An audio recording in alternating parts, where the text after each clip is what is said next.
Capítulo 6 Obstáculos ao reavivamento. Só há um obstáculo que pode bloquear o canal de bênçãos e frustrar o poder de Deus. Esse empecilho chama-se pecado. O pecado é a grande barreira. Só o pecado pode impedir a atuação do Espírito e barrar o reavivamento espiritual. Se eu no coração contemplara o pecado, declarou o profeta Davi, o Senhor não me teria ouvido. Salmos 66:18. E no texto de Isaías 59:1,2 encontramos estas significativas palavras: certamente a mão do Senhor não está encolhida, para que não possa salvar, nem surdo o seu ouvido, para que não possa ouvir. Mas as vossas iniquidades fazem divisão entre vós e o vosso Deus, e os vossos pecados encobrem o seu rosto de vós, para que não vos ouça. Aí está, pois, a grande barreira, o pecado. É preciso derrubá-la. Não há outra alternativa. Não pode haver a menor transigência com o pecado.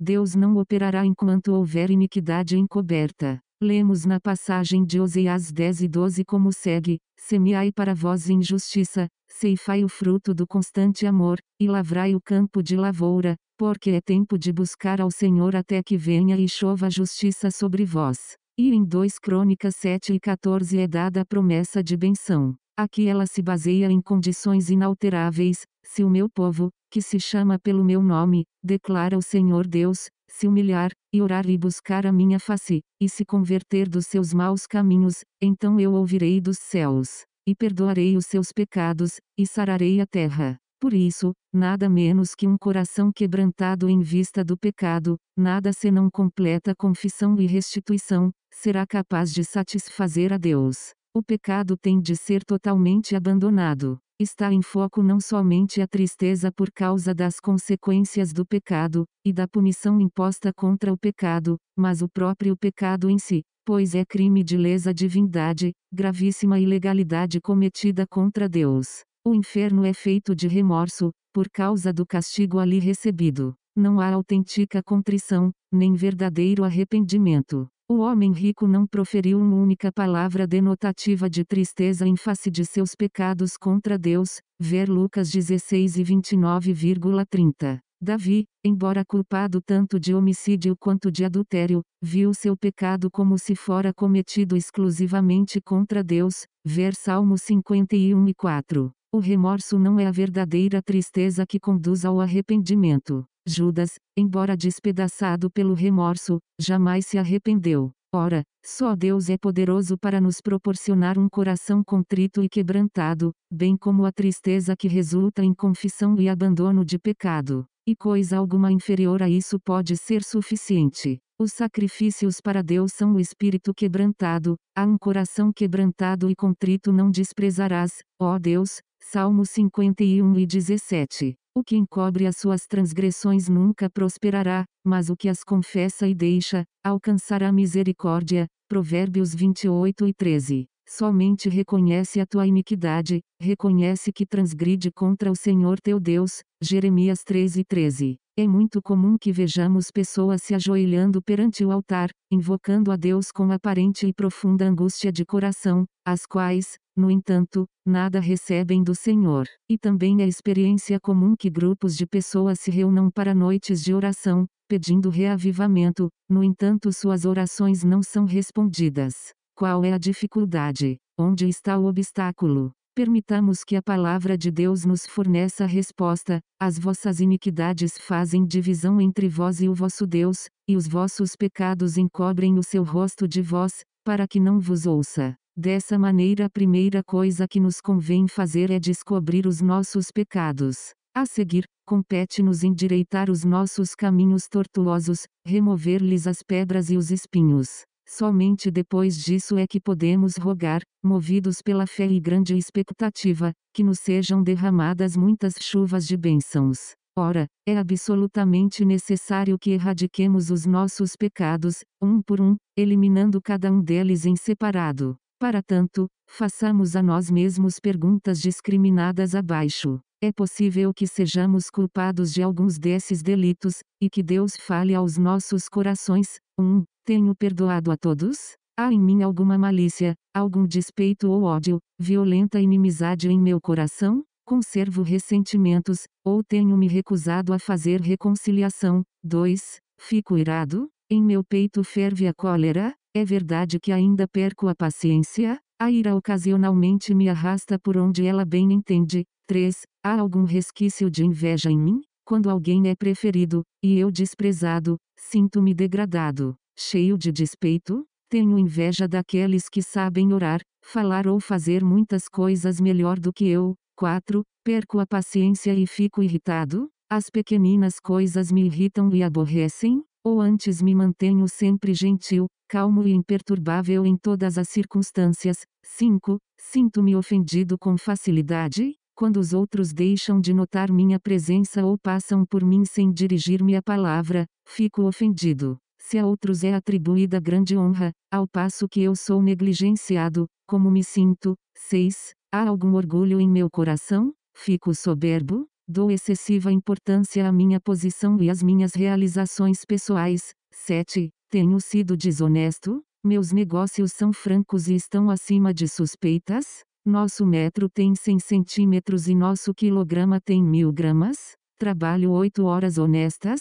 Pago um salário honesto a meus empregados? 8. Tenho sido bisbilhoteiro? Fiz fuxico de meu próximo com alguém? Tenho caluniado o caráter alheio? Ajudei a espalhar histórias falsas sobre outras pessoas, e me intrometo nas questões alheias? 9. Critico os outros sem amor, com violência e perversamente? Vivo encontrando falhas nos outros? 10. Roubo a Deus? Tenho roubado o tempo que pertence a Ele? Tenho-lhe sonegado o dízimo? 11. Sou mundano? Amo o resplendor, a pompa e a imodéstia do mundo? 12. Tenho furtado? Porventura tenho me apossado às ocultas de pequenas coisas que não me pertencem? 13. Cultivo uma atitude de amargura contra os outros? Há ódio em meu coração? 14. Minha vida se caracteriza pela frivolidade? Minha conduta é inconveniente? Por causa de minhas ações, o mundo me considera um dos seus. 15. Tenho enganado alguém e deixado de fazer restituição?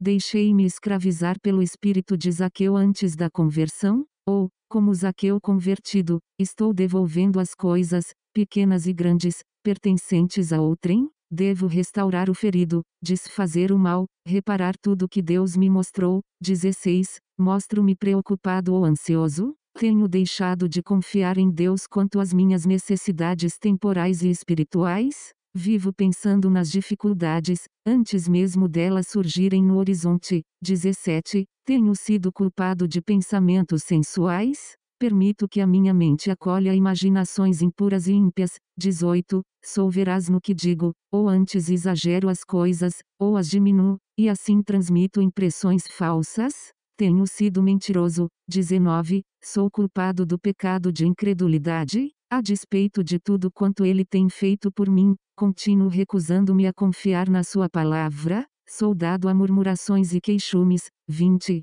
Tenho cometido o pecado de negligência na oração? Oro pelos outros? Quanto tempo dedico à oração? Quantas horas passo diante da televisão? Quantas horas gasto em esportes, divertimentos, lazer e outras atividades? 21. Estou negligenciando a palavra de Deus. Quantos capítulos da Bíblia costumo ler diariamente? Estudo a Bíblia? Amo-a? Faço das Escrituras a fonte de meu suprimento espiritual? 22. Tenho deixado de confessar a Cristo abertamente? Sinto vergonha de Jesus? Mantenho a boca fechada quando cercado de pessoas do mundo? Estou testemunhando diariamente de meu Salvador? 23. Sinto a responsabilidade pela salvação de almas? Tenho amor pelas almas perdidas? Há no meu coração alguma compaixão por aqueles que perecem? 24. Perdi o meu primeiro amor, e não me sinto mais aquecido pelo fogo de Deus? Estes são, geralmente, os elementos que influem em nossa dedicação à obra de Deus no meio do seu povo.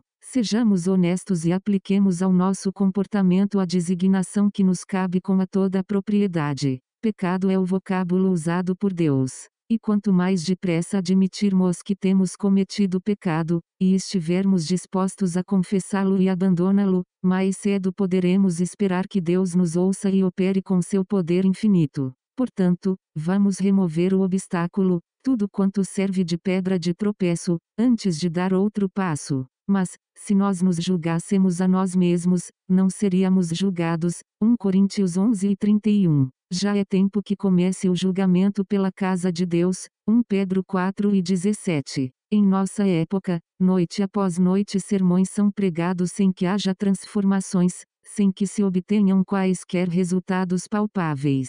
Num reavivamento real, um presbítero, ancião ou diácono desfalece em agonia, faz confissão e, dirigindo-se à pessoa a quem enganou, roga-lhe encarecidamente que o perdoe. Uma mulher, talvez uma das obreiras mais preeminentes, que se quebranta e, derretida em lágrimas, confessa publicamente que tem sido uma grande bisbilhoteira, que falou mal de algumas irmãs, espalhou boatos de outras, ou que não conversa com certas pessoas que com ela se assentam nos bancos da igreja. Só depois da confissão e da restituição, só depois de o terreno bruto ter sido arado, só depois de o pecado ter sido confessado e reconhecido, sim, só depois dessas providências é que o Espírito de Deus desce sobre as pessoas.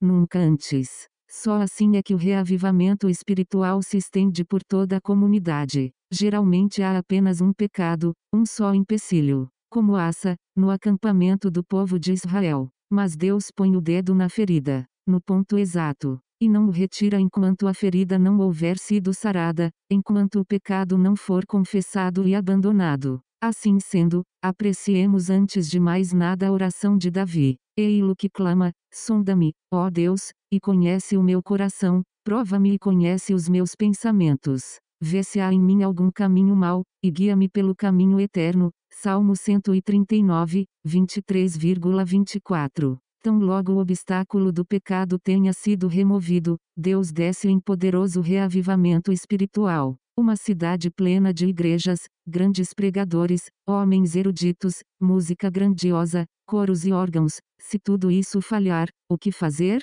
Bons obreiros, sinceros, zelosos, a trabalhar dia e noite. Mas, onde está, meu irmão, onde está o poder do Espírito Santo? Refinamento, educação. Querem o que há de melhor. Seus planos e esquemas são perfeitos. Ninguém descansa jamais. Obtêm os melhores talentos disponíveis, buscam o mais excelente. Mas o de que mais precisam, irmão, é de Deus, do Espírito Santo. Podemos gastar tempo e dinheiro é pregar a base da sabedoria humana, mas a educação por si só mantém o povo de Deus na pobreza. Deus não quer sabedoria mundana, nem busca aprovação humana. O de que precisamos, irmão, é que abandonemos o pecado. É o Espírito Santo de Deus quem revivifica nossa alma. Deus não aceita adoração idólatra, nem se curva ao domínio do homem. Nenhuma inovação dos homens, nem habilidade, nem arte alguma, pode conferir-nos o arrependimento, ou quebrantar o coração do pecador.